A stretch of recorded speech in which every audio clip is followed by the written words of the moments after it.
नामजद काउंसलर्स की हलफ बर्दारी तकरीब पूरी हो चुकी है। सिविक सेंटर में काउंसलर्स का हंगामा लेकिन जारी है। आज भी मेयर चुनाव में भारी हंगामा देखने को मिल रहा है।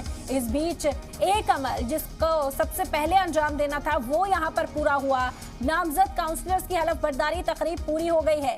पिछले जो कार्रवाई थी उस दौरान भी हलफ बर्दारी तकरीब को लेकर ही यहां पर मुजाहिरा किया गया था, नाराजगी का इजहार किया गया था। इल्जाम लगाया जा रहा था कि जो नामजद काउंसलर्स हैं उनसे पहले वोटिंग करवाई जा रही है, वोट डलवाए जा रहे हैं, जिसके बाद अरकान असेंबली ने यहां पर हंगामा किया था। हालांकि आपको ये बड़ा अपडेट दे दें कि इस वक्त हलफ बर्दारी तकरीब पूरी हो चुकी है। बड़ी खबर है इस वक्त की, नामजद काउंसलर्स की हलफ बर्दारी पूरी हुई। सिविक सेंटर में हंगामी सूरत हाल लेकिन स्पीच बनी हुई है। आज भी मेयर चुनाव को लेकर भारी हंगामा यहां पर देखा जा रहा है। आम आदमी पार्टी और बीजेपी के जो अरकान असेंबली है वो यहां पर हंगामा बर्पा करते दिखाई दे रहे हैं। इस बीच नामजद काउंसलर्स की हलफ बर्दारी पूरी हुई है। आम आदमी पार्टी का इल्जाम है कि बिना चर्चा के ही इन फाइलों को आगे बढ़ाया गया जिन्हें एलजी ने मंजूरी दी है, जिसके बाद नामजद काउंसलर्स चुने गए थे। उनकी हलफ बर्दारी तकरीब यहाँ पर पूरी हुई। आपको बता दें कि पिछली तकरीब के दौरान भी हलफ बर्दारी पहले कराने की बात कही जा रही थी और आम आदमी पार्टी की ओर से ये इल्जाम लगाया गया था।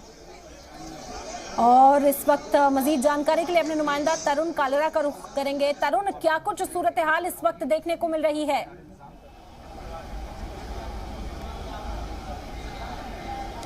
देखिए, सदन के अंदर जब मनोनीत पार्षदों ने शपथ लेनी शुरू की थी तो शेम के थोड़े बहुत नारे लगे थे, चूंकि आम आदमी पार्टी विरोध कर रही थी कि पहले व्यवस्था कुछ और थी, चुने हुए पार्षदों की शपथ बाद में कराई जा रही थी। हरीश खुराना हमारे साथ जुड़ चुके हैं, बीजेपी के वरिष्ठ प्रवक्ता हैं। हरीश जी, शांतिपूर्ण चल रहा है, मिल जाएगा आज मेयर?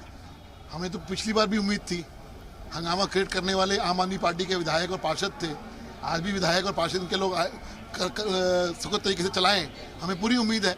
लेकिन सवाल फिर आता है, 150 सीटें होने के बाद पिछली बार जो दावा करते हैं लोग, क्यों पैनिक हुए, क्यों हल्ला क्रिएट किया, ये तो सवाल उनसे पूछा जाना चाहिए।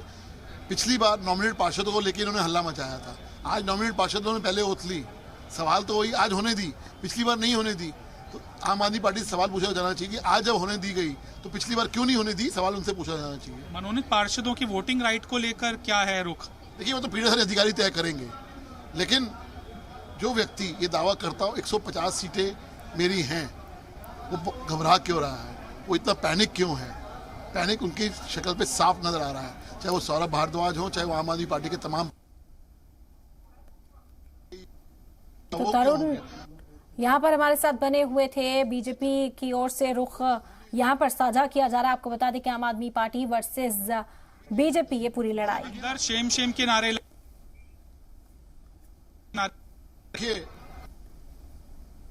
आम आदमी पार्टी आ रही है, भगवान में बिलीव करते हैं। आज मंगलवार है, जय श्री राम के नारे लग रहे हैं, तो कोई दिक्कत नहीं है उसके अंदर। तो ये बीजेपी के प्रवक्ता थे जिनका कहना था कि पीठासीन जो अधिकारी हैं सत्या शर्मा प्रोटेम मेयर, उनके विवेक पर निर्भर करता है कि वो मनोनीत पार्षदों को वोटिंग राइट देती हैं या नहीं देती हैं। लेकिन वो दूसरी प्रक्रिया है।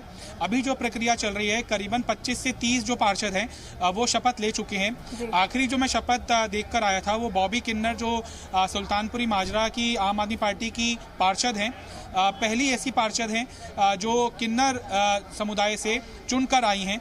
उनका शपथ ग्रहण हो चुका है और इस शपथ ग्रहण पार्षदों की होने के अंदर कोई व्यवधान उत्पन्न नहीं होगा, इस बात की पूरी उम्मीद है।